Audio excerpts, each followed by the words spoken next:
Hello everybody and welcome back to another Figurehead Reviews video, and today we are taking a look at the Marvel Legends Grey Gargoyle from the Kree Sentry Build-A-Figure wave. Here we have the Grey Gargoyle displayed in the front window. We get his name and just the Marvel logo up there, nothing on the top. We get some artwork here on both sides, the same thing, and then we get an expanded shot of that same artwork, no product shot on the back. We do have all the other figures needed in this wave to complete the Kree Sentry Build-A-Figure, and then up here at the top we have the read-up. Dr. Paul Duvall discovers his ability to turn his body to stone and becomes the transmuting mercenary Grey Gargoyle. And down here at the bottom we do have the UPC code, so you can check with your local retailer to see if they have this in stock. But enough about that, let's get this open and take a look at the Grey Gargoyle. And here is the Grey Gargoyle outside of the packaging, and I will be the first to admit I know very little about this character, but taking a look at the sculpt work and the design, it's actually really neat. I like the plastic that they used, the way they gave it that stone look. I think it would have been even more interesting if they had found a way to go a little next level and maybe even add some sort of like stone texture to it, but as it sits, the kind of granite look that it has is pretty cool, and we'll get a closer look at that. When standing straight up, this figure does come in at about 6.5 inches tall, which makes him actually about 16.5 centimeters tall. It's nice even math there. But aside from that, he does not have any additional accessories other than the Kree Sentry Build-A-Figure piece, which is the head, which we'll look at that when we actually put the Kree Sentry together. So with that being said, let's just jump right in and get a closer look here at the Grey Gargoyle. And getting up close here on the Grey Gargoyle, we can see a couple of inconsistencies with the paint. So specifically, if you look at his mustache, on the left side here, we have the mustache curling down around his lips. On this side, it looks like they went too far over, and you can certainly see in the middle there, it doesn't line up under his nose. So a little bit of a miss there on the paint, but the head sculpt looks really cool. I like that. It looks like they missed, I don't know if it's intentional or not, but it looks like the front of the hairline is missing some of the gray as well. But, I mean, for the most part, it's a cool-looking head sculpt. I like the design.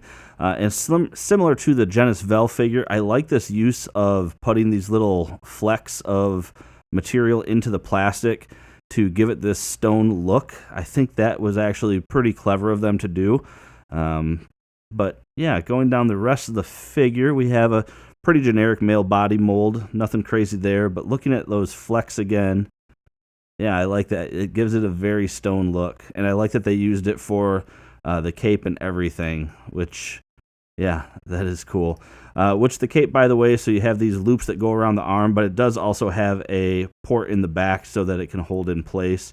Paint that you do have on the figure, aside from on the head, you do have the paint here on the arms, which for the most part actually looks okay. Nothing real major. The lines look straight, so that's good. Yep, I like that. And you get the open hand here with the little claws.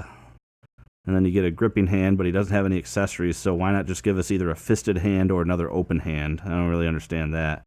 He does have a belt here, which is loose, but it's not super loose. So, and then again, pretty generic looking body mold for the legs.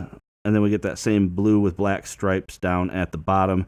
And you get the monster-looking feet as opposed to a boot or anything like that. So, yeah, looks pretty cool. Looking at the articulation, so you have a head that can go side to side, and you can see it hits the cape here, but nothing crazy. You can look down quite a ways, look up quite a ways. That does not hinder it. We have arms that can come up. Yeah, it looks like that's about it. Full T-pose. You can do some rotation on it, but when you go around, you are going to hit the cape there. You do have a bicep swivel, double jointed elbow, and then you have rotation and hinge on both of the hands. You have an ab crunch. Feels a little spongy there, but it works. Can go back a little bit too, but yeah, that's a little spongy. I don't like that. It does have waist articulation. You have legs that can come apart that far, can kick forward. Actually, wow, he's got a really big high kick there. Go back, not really at all. Upper thigh cut, double jointed knee, boot cut, and then he does have a hinge and ankle pivot. And finally, here is the entire MCU Captain Marvel wave, starting at the left with Nick Fury, then Jan Rog, the Star Force Target exclusive displayed here as Minerva.